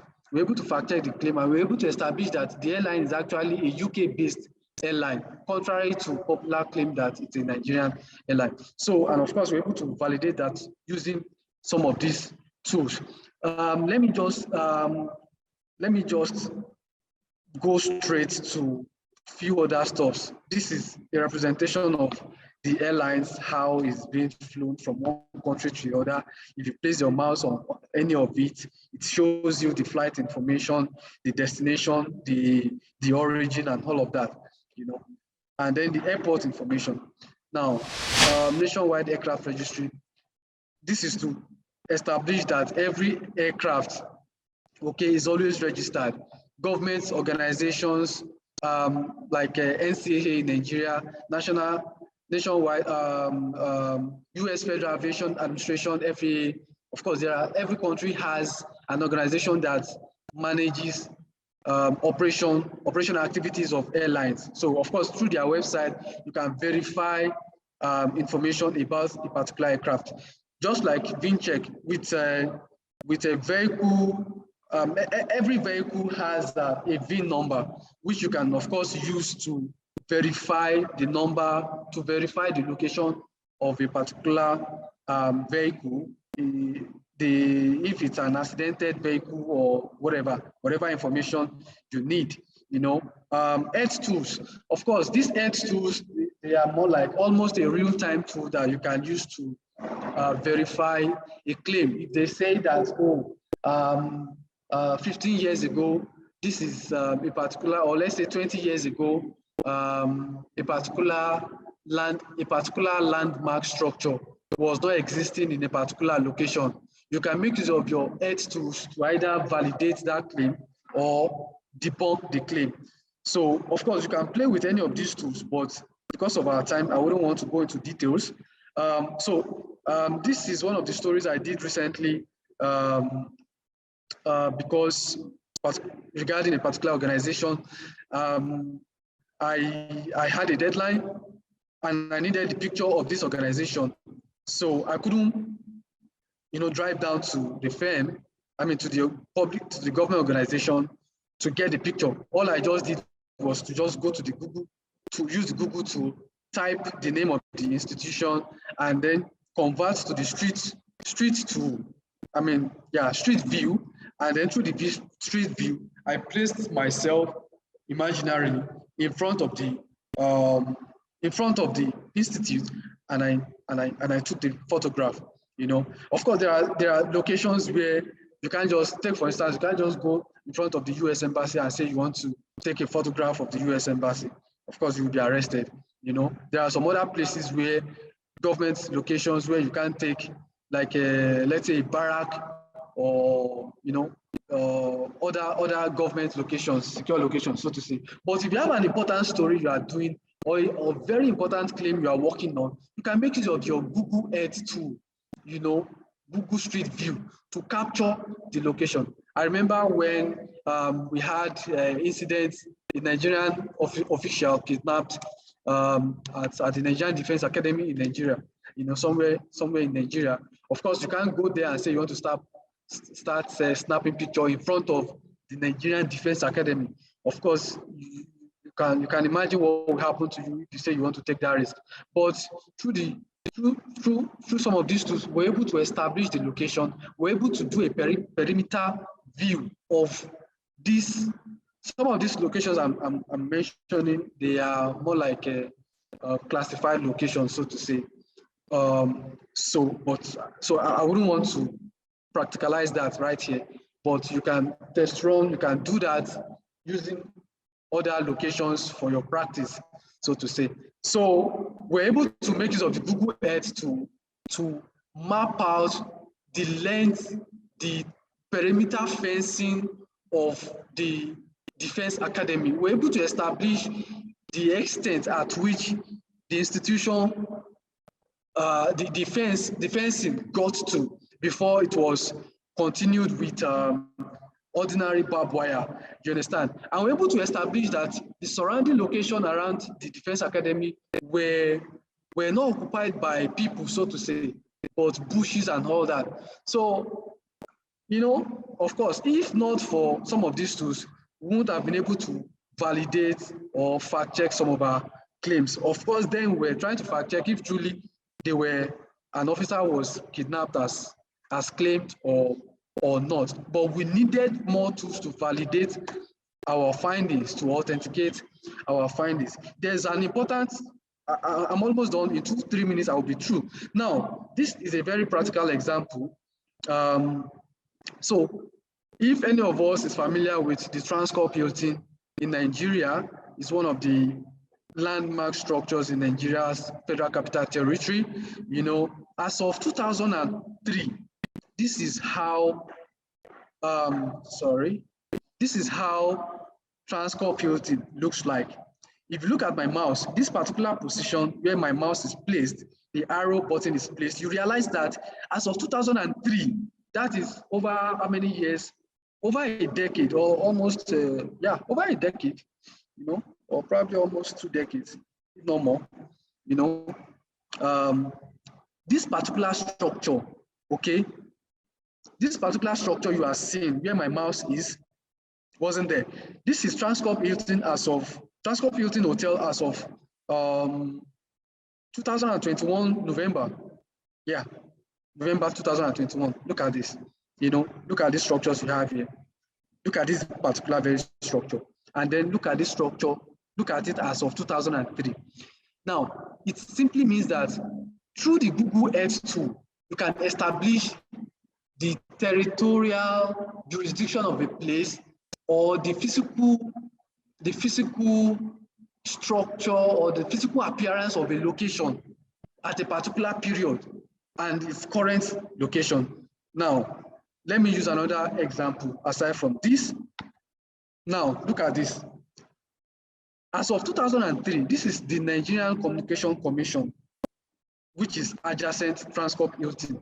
As of 2003, Google Earth was able to establish the fact that this is what it looks like. It was just a parcel of land, okay? Adjacent Transcorp Hilton as of 2003.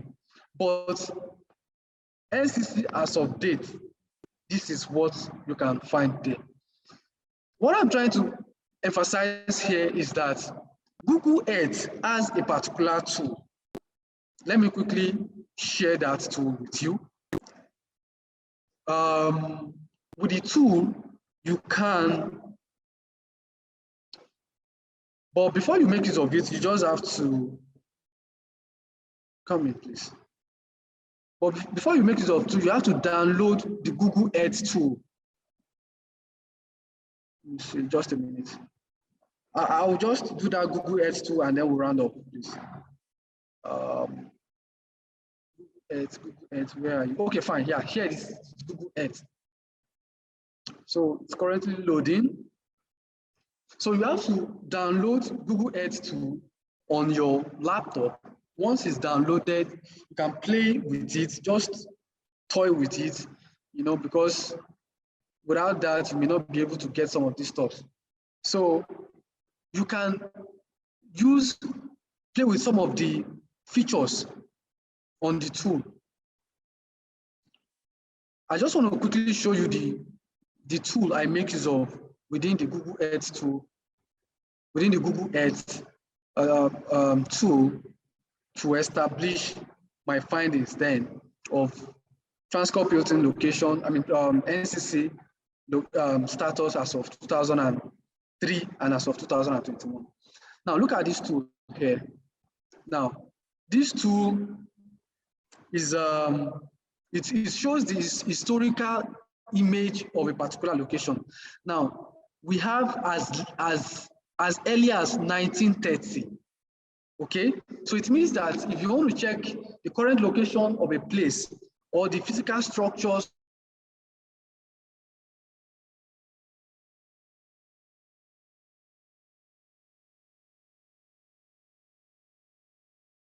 you know, you can just use this lever, slide it backward, okay, and then you get it, okay.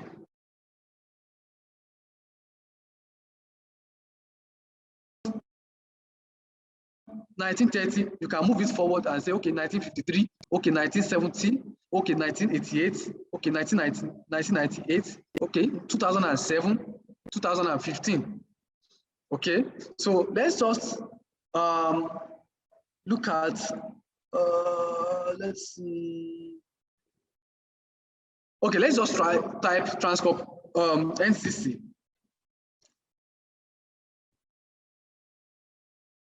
Nigerian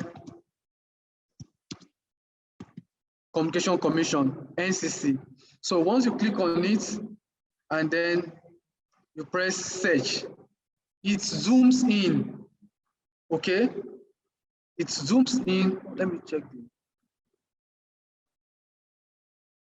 it zooms in and then show you NCC. Now, if you look at it critically, this is NCC right here. Okay. Sorry, we cannot see your screen. We are stuck on the airplane, on the flight history for aircraft. All right. Okay, let me. Okay, can you see it now? Yes, thank you. Okay, fine. Thank you. Thank you very much for that. So, okay, yeah. So this is a NCC. You just type the location right here, and then NCC pops up. If you want to check the street view, it's important. You know, just move this. If you can see my hand icon moved to the right, okay, you click on this image and then you drag. So once you drag, it changes to street view. And once it changes to street view, you can see NCC building.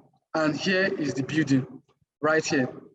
So can we try Ghana Embassy? No, don't let us try Ghana Embassy. Can anybody help with any strategy, any landmark? Okay, they're already asking me to round up. Okay, okay, let me just check. Can anybody help me with a landmark structure in Ghana or somewhere while we just use that as a last practical? Anyone? Just type in the chat box or use your mic. KICC Kenya. KFCC Kenya.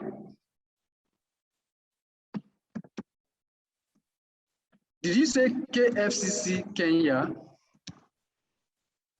KICC. KICC Kenya.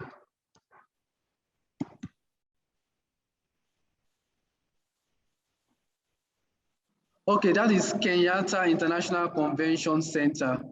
Yes. I hope I'm right? Yes. Great. So I just typed that on the search button. Great, thank you, I've seen it. So I just typed that on the search button and I clicked search. So now Google Earth has just moved away from Nigeria and rolled down to Kenyatta International Convention Center right here, okay? So if you want to check the aerial view, you can just use your zoom button right by my right-hand side here. So the more you click on the plus, the more you get closer to it, okay? You can see, wow, this is really a giant structure, you know? So if we quickly want to see the street view, can we see the street view? Okay, let's give it a try. Okay. Okay.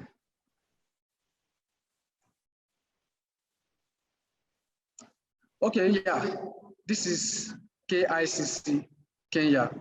We are actually in the building, I guess, through Google Earth tool, you know. But let's just exit the street view. Now, let's just go back and say, okay, in the past, let's say as of 2010,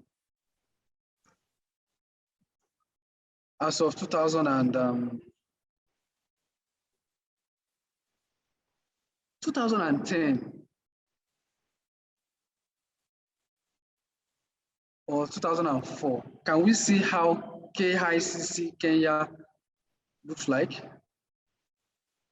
So if you notice that there are changes on the platform, or let's see. Okay, no, this is 1985. Okay, this is 2003. Okay, as of 2003. Let's see what's happening in KICC Kenya.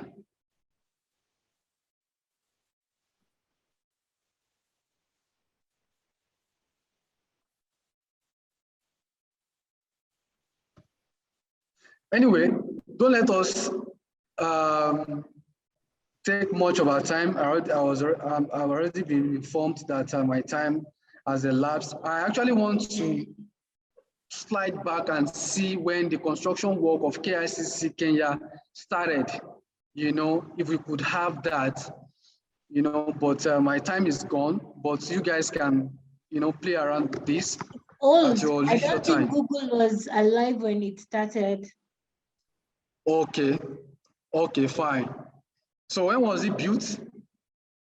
They say in the 1960s.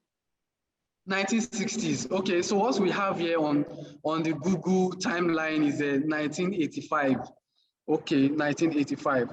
But you can actually try this out on other structures around that you know, just for you to have an understanding of how it works. Just play around with it. This thing involves recurrent practice. If you look at my left-hand side, I have been playing around, I've been playing with this. I even tried to check when the United States government landed in the moon expenditure.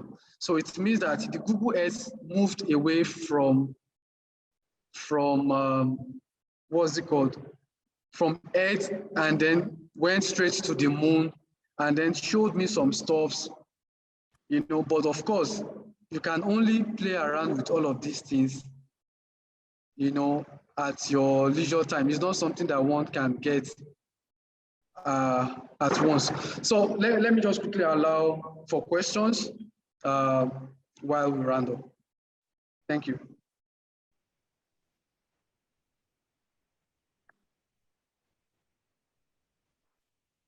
Any questions in the house?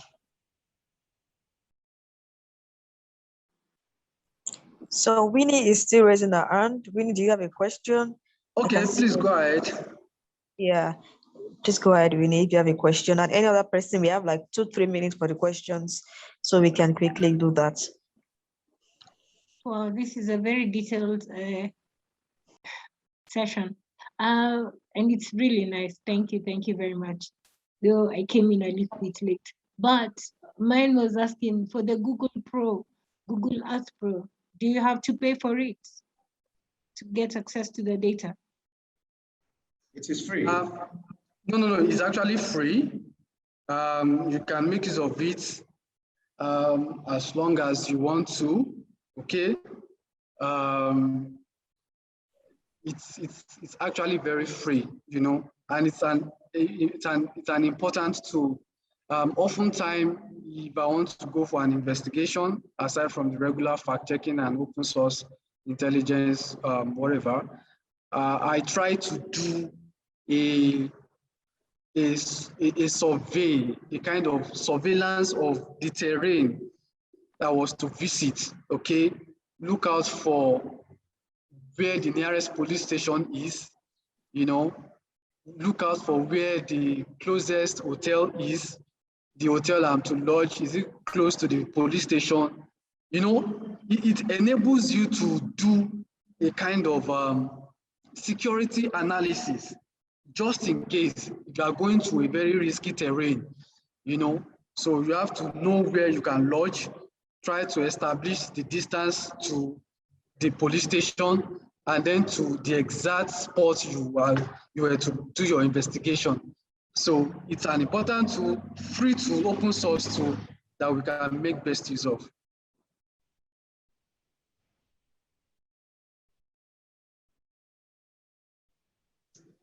So any other question? Question?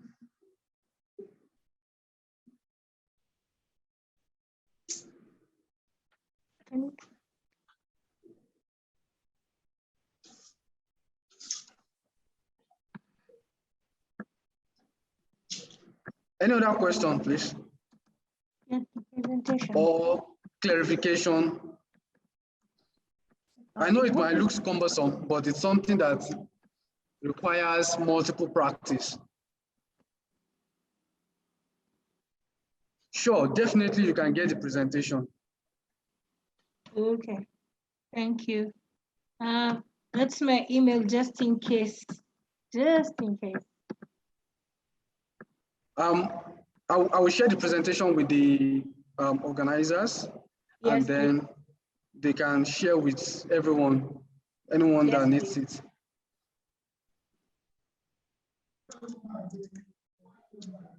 For all the tools, you can check our webpage that I just shared with us.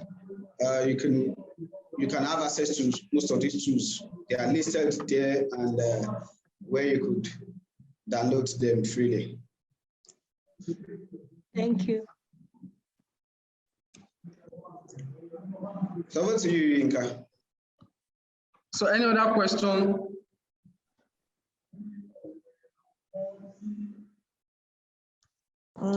Okay, Regine, I saw that you were trying to speak earlier. Do you have something to say or ask a question? Regine Nguini, were you going to ask a question, or did you have something to clarify? Okay, I'll take that as a no. So thank you very much, everyone, for being a part of this session. We especially appreciate our speakers for having that enlightening session. Thank you so much, Mr. Kehinde Opeyemi. Thank you very much, Mr. Gbenga Adanikin. We truly celebrate and appreciate you for the session. Thank you for your time. We are so grateful. And I'm sure the participants as well have been able to glean from your wealth of knowledge based on researches. Thank you once again. So we've come to the end of today's session. As Mr. Kehinde rightly said earlier, we are going to make available the recording for this session. So look forward to that. That's when it is completely edited and ready. Thank you once again, everyone. Have a great evening. We will be in touch with you. Thank you again. I'm signing out. My name is Olayinka on behalf of AWIM. Have a great evening. Have a great time. Have a great morning. Right. Everywhere you're reaching across the world. Bye. Thank you, and sorry for my late. Thank you, and sorry. Right. I was clapping hands, not asking to speak. I was clapping hands. Awesome. Awesome. We appreciate your clapping of hands. Thank you. Yeah.